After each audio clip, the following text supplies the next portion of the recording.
Hello दोस्तों, good morning. आशा करती हूँ आप सब बहुत अच्छे होंगे और अपनी पढ़ाई को मन लगाकर कर रहे होंगे। जैसा कि हमने कल क्या पढ़ा था, सेंटेंस, और हमने जाना था कि जो अपना पूरा अर्थ देता है वो सेंटेंस वाक्य कहलाता है। हमने वहाँ पर पढ़ा था कि वाक्य के दो भाग होते हैं, एक पढ़े थे सब्जेक्ट एंड दूसरा पढ़ा था प्रेडिकेट। ठीक है, अब यहाँ पर हमने पढ़ा था कि सब्जेक्ट और प्रेडिकेट, और आज हम जानेंगे कि सब्जेक्ट और प्रेडिकेट होते क्या हैं। तो जैसा कि मैं एक चीज़ देख रही थी कि मेरे बहुत सारे स्टूडेंट ऐसे हैं जिन्होंने हिंदी में तो चीज़ें पढ़ ली हैं लेकिन इंग्लिश में थोड़ा सा उन्हें प्रॉब्लम होती है, तो मैंने सोचा बाइलिंगुअल क्लास होगी तो डबल प्रॉफिट होगा। तो आई होप आपको आज की क्लास अच्छी लगेगी और समझ में आएगी। तो आगे हम बढ़ते हैं, देखते हैं सब्जेक्ट कर्ता किसे कहते हैं। इसे इंग्लिश में बोलेंगे, अगर हम इसे बोलेंगे तो व्हाट इज सब्जेक्ट, मतलब सब्जेक्ट क्या है। तो क्या होगा कि सेंटेंस में जिसके बारे में बताया जाता है उसे सब्जेक्ट कर्ता कहते हैं। मतलब देखिए, जब मान लो कहीं पर चार लोग खड़े हुए हैं और वो कह रहे हैं कि हमारा देश बहुत महान है, हमारे देश में बहुत ज़्यादा जनसंख्या है, हमारा देश एक विकासशील देश है, लेकिन देखो सेंटेंस बहुत सारे बोल रहे हैं लेकिन कहीं ना कहीं वो अप्रत्यक्ष रूप से नहीं, अप्रत्यक्ष रूप से भारत की बात कर रहे हैं। तो आप क्या जानोगे कि सब्जेक्ट वहाँ पर क्या है, भारत। मतलब जिसके बारे में बातचीत की जा रही है वो क्या कहलाता है, सब्जेक्ट कहलाता है। ये नाउन या प्रोनाउन क्या हो सकते हैं, ये नाउन भी हो सकते हैं और प्रोनाउन भी। नाउन और प्रोनाउन पहली बात तो आपको पता होंगे, और अगर नहीं पता है तो आगे की सीरीज़ में हम इन्हें भी जानेंगे। एग्जाम्पल, मतलब उदाहरण में हम देखते हैं रिया गेंद खेल रही है, मतलब गेंद को खेला जा रहा है, लेकिन खेल कौन रहा है, जिसके बारे में बात चल रही है वो कौन है, रिया। तो रिया यहाँ पर क्या हुई, यहाँ पर रिया हुई सब्जेक्ट। आइए हम इंग्लिश में जानते हैं। तो अगर आप इंग्लिश में सब्जेक्ट की परिभाषा देखो तो the subject tells us who or what the sentence is about. Usually subject comes before the predicate। यहाँ पर कहा जा रहा है कि सेंटेंस में जिसके बारे में बताया जाता है वो हमारा क्या होता है, वो होता है सब्जेक्ट। यूजुअली मतलब अधिकतम subject comes before the predicate. अधिकतम जो सब्जेक्ट होता है वो प्रेडिकेट से क्या होता है, पहले आता है। अब यहाँ भी वही एग्जांपल मैंने इंग्लिश में उठाया है तो मुझे लगा आप लोगों को ज़्यादा अच्छे से समझ में आए। तो यहाँ है फॉर एग्जांपल में है रिया इज़ प्लेइंग द बॉल।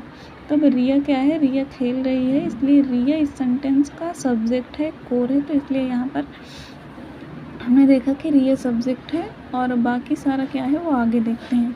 तो यहाँ पर दूसरा आता है, अब पहला तो हमने पढ़ लिया प्रेडिकेट, दूसरा है व्हाट इज़ अ प्रेडिकेट। तो यहाँ पर प्रेडिकेट क्या है, मतलब विधेय क्या है। अब देखिए बाइलिंगुअल को बेस बनाइएगा क्योंकि बहुत ज़रूरी होता है कि हमें इंग्लिश और हिंदी दोनों में पता हो। तो विधेय क्या है, तो सबसे पहले डेफिनेशन देखेंगे। डेफिनेशन का मतलब परिभाषा होती है कि the predicate tells us something about the subject. जो प्रेडिकेट होता है वो हमें सब्जेक्ट के बारे में बता रहा होता है, कर्ता के बारे में बता रहा होता है। Predicate always include the verb. Predicate में ऑलरेडी कहा जाए कि उसमें क्या होती है, वर्ब शामिल रहती है। जैसे यहाँ पर हमने फॉर एग्जांपल में देखा रिया, तो हमने तुरंत जान लिया रिया सब्जेक्ट है क्योंकि हमने पहले ही पढ़ लिया था। इज प्लेइंग बॉल, तो यहाँ पर प्लेइंग क्या है, यहाँ पर प्लेइंग एक वर्ब है। तो प्रेडिकेट में हमेशा इन्वॉल्व कौन होती है, वर्ब। ज़्यादातर केसेस में, सब में नहीं कह सकते, ज़्यादातर में वर्ब क्या होती है, इंक्लूड होती है। ठीक है, और अगर इसे हिंदी में देखें इसकी परिभाषा, तो सेंटेंस वाक्य में सब्जेक्ट कर्ता के बारे में जो भी बताया जाता है वही हमारा क्या कहलाता है, प्रेडिकेट कहलाता है। जैसे रिया, और रिया के बारे में बताया जा रहा है कि वो क्या कर रही है, वो गेंद खेल रही है। तो यहाँ पर सब्जेक्ट क्या है कि जिसके बारे में बताया जा रहा होता है वो क्या होता है, सब्जेक्ट कहलाता है।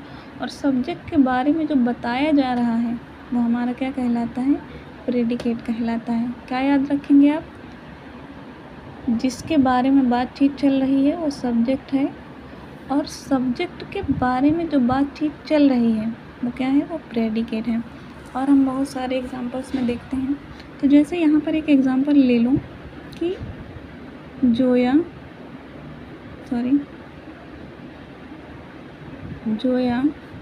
घर जाती है। तो यहाँ पे आप क्या बोलोगे, जोया घर जाती है, तो तुरंत आपको पता चला कि जोया क्या है, यहाँ पर सब्जेक्ट है और वो घर जाती है, ये क्या हुआ, प्रेडिकेट हुआ। और इसके बाद अगला देखा जाए, जैसे इसकी इंग्लिश देखोगे तो ये आएगा जोया गोज टू हाउस। तो यहाँ पर जोया क्या है, सब्जेक्ट है और ये क्या है पूरा, ये हो गया प्रेडिकेट। ठीक है। मान लो दूसरा एग्जांपल ले लो कि यहाँ पर एक एग्जांपल है कि जैसे आपने लिया मीरा इज रीडिंग